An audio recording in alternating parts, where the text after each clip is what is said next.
भारत को जो सबक सिखाया वो हमेशा याद रहेगा।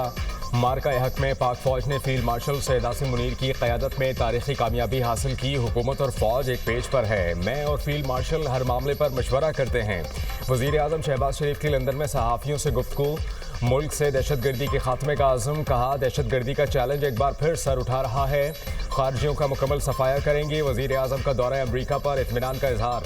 कहा सदर ट्रंप से तेल और गैस और मादनियात के शोबे में सरमायाकारी पर मुफीद बातचीत हुई। पाक भारत जंग रुकवाने में अमरीकी सदर का शुक्रिया अदा किया।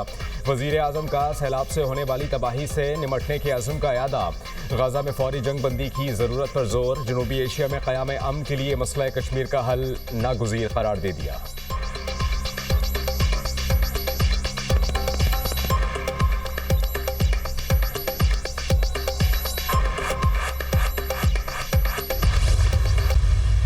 पंजाब ने आपके मामलात में कभी मदाखलत नहीं की। आप मराए मेहरबानी पंजाब के मामलात में मदाखलत करना बंद करें।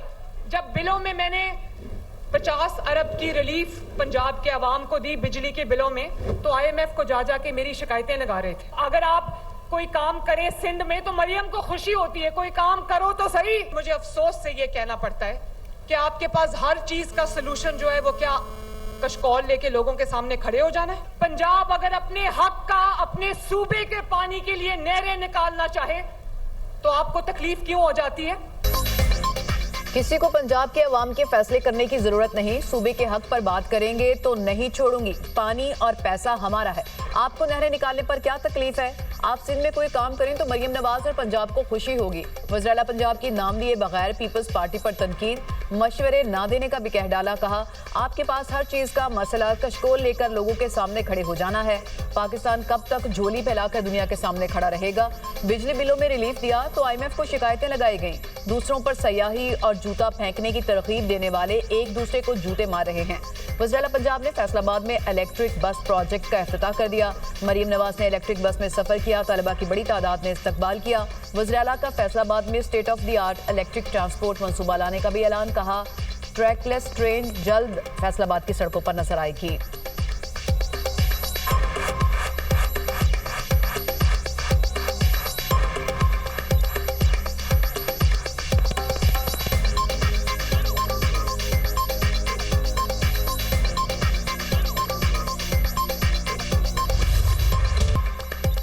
भारत ने एशिया कप जीत कर भी रुसवाई चुन ली। स्पोर्ट्समैन स्पिरिट की धज्जियां उड़ा दी। भारतीय टीम का मोहसिन नकवी से एशिया कप की ट्रॉफी लेने से इनकार।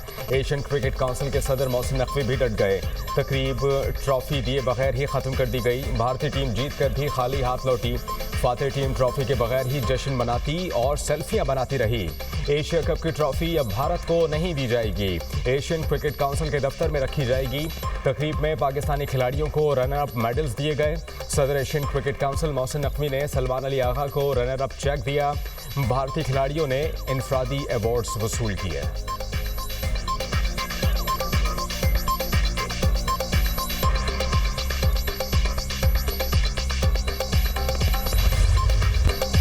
खेल को खेल समझकर खेलें, जंगी प्रोपेगेंडा मत बनाएं। भारतीय ऑपोजिशन ने मोदी को आड़े हाथों लिया।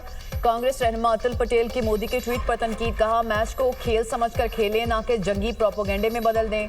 महाराष्ट्र में कांग्रेस के सदर हरीश वर्धन ने कहा पानी हो या खेल, मोदी हर जगह सियासत और तकसीम को घुसा देते हैं। मुल्क की वकार का ख्याल रखने की बजाय मोदी खेलों को भी सियासी नफरत का निशाना बना रहे हैं। मोदी ने भारत के एशिया कप जीतने को पहलगाम और ऑपरेशन सिंदूर से जोड़ा था।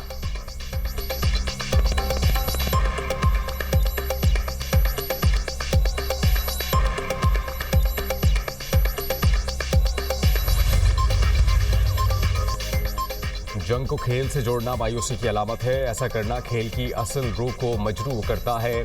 तारीख तुम्हारी पाकिस्तान के हाथों ज़िल्लत आमेज शिकस्त महफूज कर चुकी। कोई मैच इस सच्चाई को नहीं बदल सकता। चेयरमैन PCB मोहसिन नकवी का नरेंद्र मोदी के ट्वीट पर करारा जवाब। कहा कि जंग तुम्हारे फख्र का पैमाना है तो तुम्हें ज़िल्लत आमेज शिकस्त हुई। वज़ीर दिफा ख्वाजा आसिफ ने लिखा पाक भारत जंग का स्कोर 6-0 पत्थर पर लकीर है।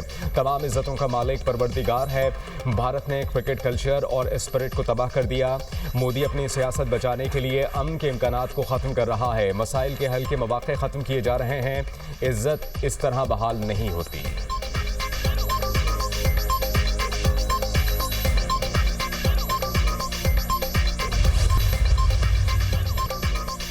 जस्टिस तारिक महमूद जहांगीरी को काम से रोकने का इस्लामाबाद हाई कोर्ट का हुक्म मुअत्तल। सुप्रीम कोर्ट आईनी बेंच की अपील पर फरीकैन को नोटिस जारी। जस्टिस जमाल खान मंदुखैल ने रिमार्क्स दिए।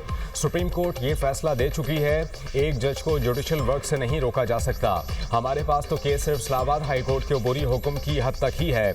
वकील मुनीर ए मलिक ने दलाइल दिए। जज को काम से रोकने के हुक्मनामे में इंसाफ के तकाज़ों को पूरा नहीं किया गया। जिस जज की ट्रांसफर के खिलाफ जजिस ने सुप्रीम कोर्ट से रुजू किया, उसी चीफ जस्टिस की सरबराही में बेंच ने जस्टिस तारिक जहांगीरी को काम से रोका। जिस दरखास्त पर तारिक जहांगीरी को काम से रोका गया, उस पर अभी तक एतराज़ात भी बाकी हैं और दूसरे फरीक को सुना भी नहीं गया। 16 माह हो गए हैं, अभी तक एतराज़ात बरकरार हैं। केस की मजीद समाअत कल होगी।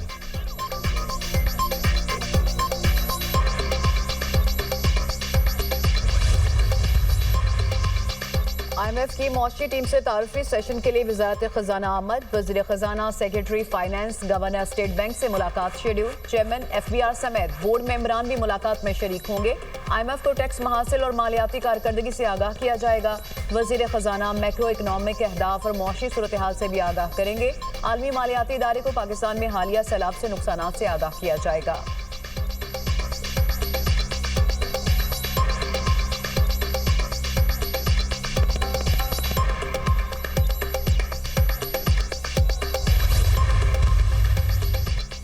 ऑडियो लीक्स केस, अली अमीन गंडापुर के वारंट गिरफ्तारी मनसूख। अदालत की आइंदा समाअत पर पेश होने की हिदायत। एडिशनल डिस्ट्रिक्ट एंड सेशन जज नसरुल्ला ने केस की समाअत की। अली अमीन गंडापुर के खिलाफ थाना गोलरा में मुकदमा दर्ज। वज़ीर आला खैबर पख्तूनख्वा की अडियाला जेल में बानी PTI से तवील मुलाकात, मुख्तलिफ उमूर पर तबादला ख्याल, मुल्की सियासी सूरत हाल पर भी बातचीत।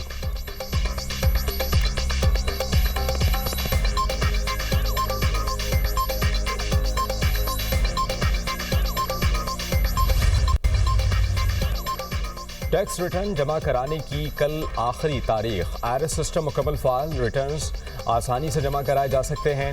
रिटर्न्स बर वक्त जमा न कराने वालों को लेट फाइलर का दर्जा मिलेगा। तारीख की सूरत में जुर्माने आयद किए जाएंगे। FBI की टैक्स दहंदगान को आखिरी ताखीर तक दुरुस्त और ईमानदारी से रिटर्न्स जमा कराने की हिदायत।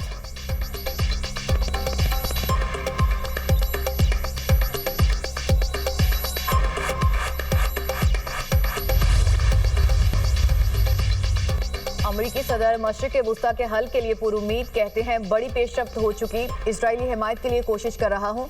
बरतानवी नशरियाती इदारे से गुफ्तगू में कहा, इजरायली वज़ीर आज़म नेतन्याहू से आज मुलाकात के दौरान अहम पेशरफ्त का इम्कान है।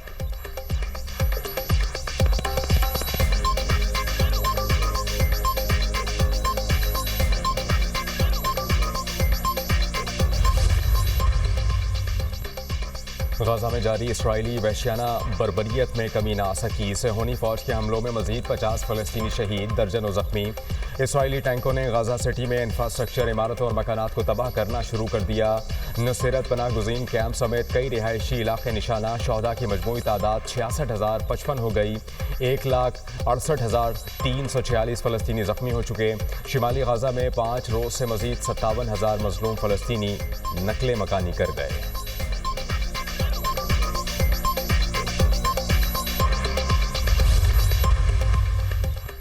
ईरान ने इसराइल के लिए जासूसी करने वाले शख्स को फांसी दे दी। बहमन चोबी नामी शख्स इसराइल के अहम जासूसों में शामिल था। मुल्ज़िम के ज़िम्मे ईरान के सरकारी इदारों का डेटाबेस को हासिल करना और डेटा सेंटर्स में खलल पैदा करना था। मुल्ज़िम इलेक्ट्रॉनिक आलात के इस्तेमाल में महारत रखता था।